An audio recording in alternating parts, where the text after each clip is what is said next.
How we doing? Friday, TGIF. Just got off the phone with my wife. She been up in Chicago all week for work, and she's headed home. She did drop down south to see some family and say hi to them. Stop by our favorite meat market, Grant Fork. Grant Fork Meats, best summer sausage you ever put in your mouth. Got some of that, but she's getting ready to get back on the highway, head back this way, Kansas City. So that's a good thing. I'm ready for her to come home. She's ready to come home. How many watched Moonshiner's live feed last night? How many stuck around to the end while they were working on the Moonshiner, doing the brake lines? I noticed that he's got a PV2, because it'd be disc drum, so it'd be PV2. This disc is a PV4. One of these proportioning valves. Okay, right here's where your brake light switch goes in at. Let me rob the one out of my truck real quick. If I can get my fingers down here to it. Still kind of chilly out. They say it's 50, but it don't feel like no 50. So let me grab this out of here. Okay, on these right here, this center hole. Okay, there's your back brakes outlet, back brake inlet, front brake inlet, and 2 front brake outlets. Right here is where this little brake light switch goes in. That little pin goes down into a groove in that shuttle valve. And when it goes down in the groove, what happens is if you get a brake leak, that shuttle valve moves, it grounds that, touches that pin down in there, grounds the switch out, makes the brake light on your dash come on. Okay. When you go to bleed the brakes, you have to pin that shuttle valve with one of these pinning tools that screws down in there. It goes down in that groove and locks that shuttle valve where it cannot go back and forth. If you do not do this, when you go to bleed your brakes, it will pull your flipping hair out, because every time you try to bleed the front, it'll scoot to the front thinking there's a leak, block it off, you won't get no fluid. You go to the back, it'll do the same thing. I've been there, done that. If you look down in here, get you a flashlight, and you look down in there, you'll be able to see the groove. Most of them will come centered. Sometimes they're off a little bit. You can take this plug off of this end, take this nut, this plunger, and all out if you have to push it this way. But you can reach in there with an O-ring pick and scoot it around. If the shuttle valve portion is past the hole, it'll be obvious. It'll be brass clear up to the hole. But like this one, if you look down in there, you can see way down past the hole, it's a dark area, you can see the bottom of the V for the shuttle valve. You get one of these little pinning tools, they're cheap. You can buy them Amazon, eBay, Speedway Motors. They're plastic, some like this are aluminum. And what I do is I put a little dot of paint on it when I screw it down in there. That way I make sure it bottoms out. I can see the paint down inside there. Another way to make sure that it's centered is it'll screw all the way down in there. Okay, if it only goes down in there like that far, your shuttle valve is not scooted with the trough or the V lined up with this hole, and it's not pinned. But if it goes all the way down in, that you're pinned. Or like my PV4, it'll actually go all the way down flush on it. Some of them are different, but that one's pinned. I've already took this out, tried to push it. I know it's locked in place, put that all back together. But yeah, you have to pin these, or like I said, they'll slide back and forth and you will pull your hair out trying to bleed your brakes. So make sure to get you one of these little pinning tools, center that up. Like I said, you can get a flashlight that's got a narrow beam, like a pin light or something, where you can look down in there.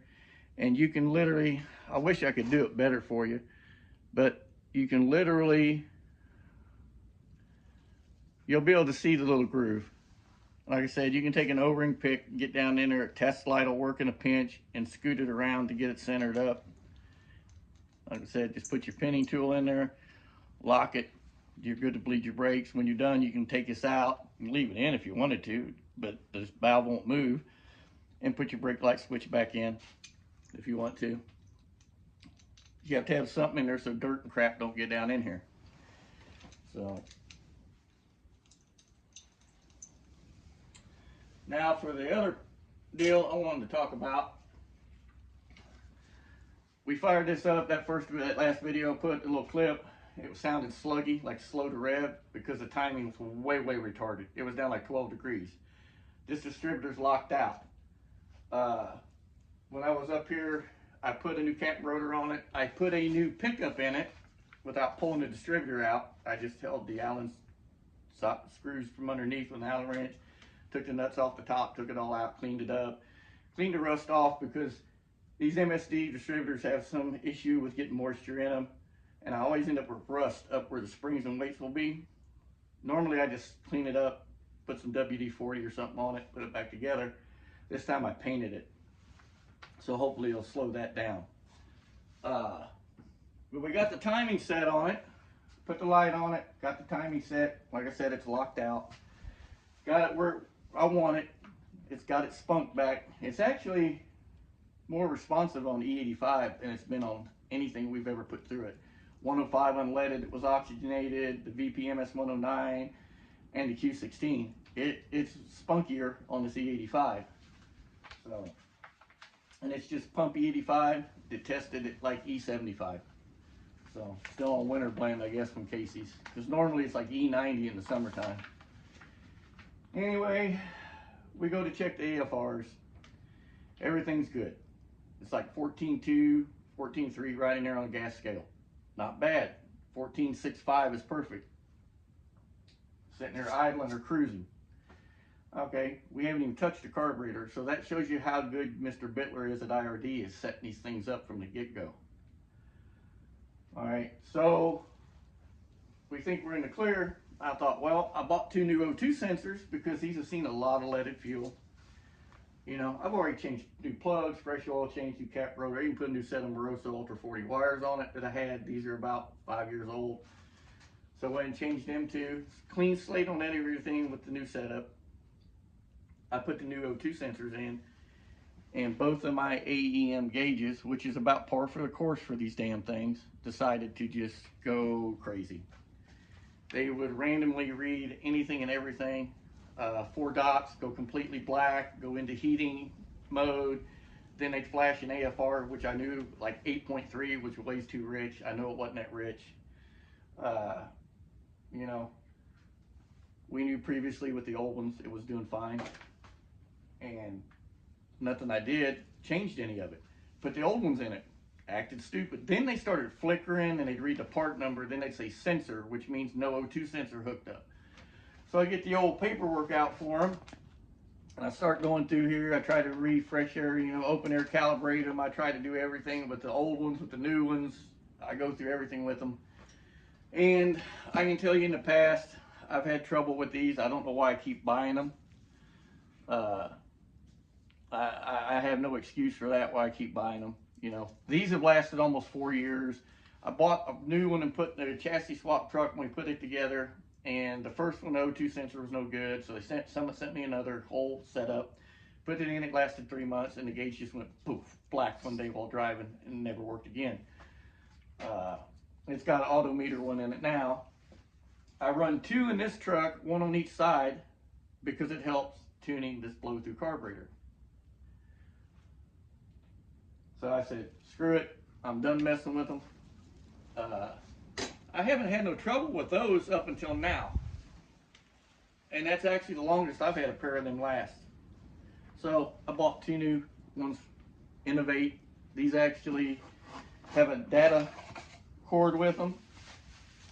Takes about 2 minutes to calibrate them when you put them in. Make sure you do the calibration right on these. Like I said, it takes like 2 minutes. You know, you put power to it, it'll tell you something. I can't remember what it reads, but you put power to it, it'll tell you something. Then you hook the O2 sensor up, you let it calibrate, then you can unhook the O2, put it in, plug it up, you're good to go. But it does come, I don't know why everybody keeps using these old 9-pin serial port, old antiquated ass cords. MSD does it too. So I already put the software, let's say, in my laptop and in my little tablet computer for the MSD that I use for the MSD. So I'm gonna see if that IO gear adapter that goes from this to USB for the MSD that I got. If you want one for your MSD, company called IO Gear, just like it sounds. Model number is a GUC232A. adapter to go from 9-pin to USB that'll work with all these MSD boxes. It works with Windows 10 and Windows 11. I've done it both ways, so I know it works. But at least you can get some data out of it if you want to. You can also change the scaling in it from gas to propane to diesel to E85, so you're not stuck with a gas scaling.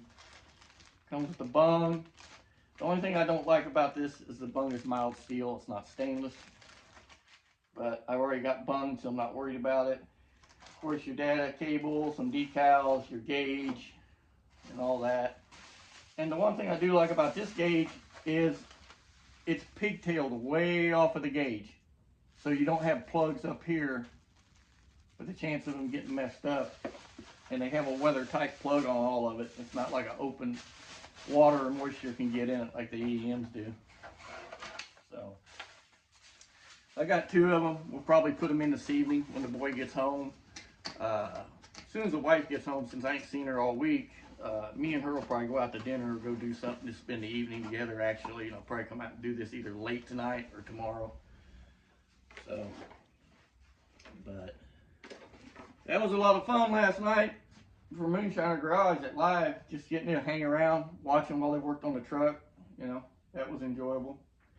But that's all I got left to do is put them in it, get it out of here, go drive it around, get everything adjusted, timing, boost timing curve, all that good shit. I do need to put one door handle back in it. I gotta go get some speed nuts from the local hardware store up here. So I ain't going to Home Depot. I'd rather give my money to the little mom and pop shop up here. So you walk in, you tell them what they want, they go get it, they got everything up there. So, but plus they're a still dealer. That's another thing too. You don't forget all your still parts you want. But seeds is all old school, good stuff. So wife gets home, you dig into that summer sausage she stopped and got. Like I said, Grant Fork Meat Market, Grant Fork, Illinois. Best summer sausage you ever put in your mouth. But walk you around so you can see what's going on. I did change these from a 4-ply to a 6-ply. Got a couple of them on 3 Performance because these Speedway billet clamps don't have a lot of clamping reach like a stainless band clamp would be. So these just clamp tighter over the 6-layer or 6-ply couplings. Eventually these will get V-banded at some point in time. And like I said, we run 2 ProStar 500 pumps. One feeds these 2 on this side of the carburetor to a boost reference regulator. The other 2 come out of this one and they feed these 2 on this side. So 1 pump here, 1 pump here.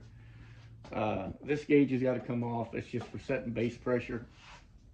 I did it while it was running after we got the timing set. So I knew it wasn't super lean, it wasn't super rich, it wasn't burning our eyes or anything. And then to confirm it, I've got an older Innovate AFR gauge, real old one. I put it in here, we hooked it up, just let it set up here temporarily, and it was at 14.3. So, and the other one said 14.2, so that's pretty close. Let's see. Other than that, that's about it. Get it off the jack stands. I've got to order some tumblers for it because the ones I got, I have a key for this one. That one over there, the key won't work in for some stupid ass reason. You can see I got the gauge panel out. That little gauge is currently in there. I got to move it. That is a pressure gauge that I read pressure at the wastegates off of. So I might have to relocate it to a pod or something. Or I might just take it off. I don't know. Just leave it in there loose, use it to get the truck dialed in, and then I'll unhook it. It's what I usually do. But I watch how much pressure boost or whatever that I use to control the wastegates. I watch the pressure on both sides of the gate. It lets me help set the duty cycle on the MAC valves for the boost controller and everything. Switch panels laying out so I can run power over to my ignition terminal bar. It's on the ignition circuit. The fans, the radiator. Right now, the other return line's laying on the other side of the cell with a filter hanging off of it. I've been just sticking it in there when we've been running it. So it's gonna go over here. I'm gonna pull this fuel sender out of the cell right here, put a bulkhead fitting in there so I can put my rollover fitting in it. And then you can see down there the 2 lines coming out, going one to each pump. Everything else is in.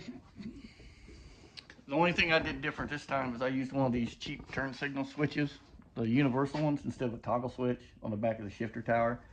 I actually have a turn signal switch that goes up on the column this time. It'll have factory style door panels on it. You know, truck's all steel, all glass. It's all original body panels and everything else. Sad thing is, a lot of classes of racing, I can put this in. You look up and you see like, well, True Street or Daily Driver. I mean, this could do all of that. You know, it don't run hot, stays 180 degrees. What the thermostat is in it. So, no matter how mean I'm to it, how hot it is out, it just don't go over 180. Hell, when it's cool, only one fan will kick on. But you get into some of this racing and it's right off the bat, no power out or big blocks. So, kind of gives me the middle finger in a lot of stuff. But that's kind of part of why I don't take out and do anything with it, to be honest. You know, it gets discouraging after a while. And a lot of people say, well, you know, you set your rules, people will build their vehicle to rule. I'm not that way. I built what I want. You know, I can make the conscious choice whether to race it or not. And all else fails, you got Mexico streets to do stuff on. So, anyway, in a truck, I mean, the truck ain't super fast. It can hold its own, but it's not, you know, it's not gonna run no damn fours. So, I don't know, it might if I turn enough boost up to it. Hell, never know. But for what it is, it does fine. It does everything I want it to do. I'm perfectly happy with it. So, changing fuels ain't gonna change much. You know, it might make a little more power, it might make a little less power. I ain't real picky about it. So, but, you know, it makes well into the 4 digits, so I ain't worried about it. Anyway, that's what's going on. I'm gonna sit around the house. Grandson's here. The 8-year-old grandson's here. So go in and see what he's doing. Kick back, wait for the wife to get home, and then we'll figure out what we're gonna do. Since we've been apart for a week. Anyway, stay safe. God bless. Thomas, if you watch this, that's why I put that thing in there for that proportioning valve, so you can see about how to pin them. So you don't sit there pulling your hair out trying to lead the brakes on that thing. You're kind of up against the time crunch now, so getting the old truck put back together so you can at least maybe go out and make a test pop on the street or something on it. See how it's gonna do. So, do we get this out? God bless, stay safe. Later.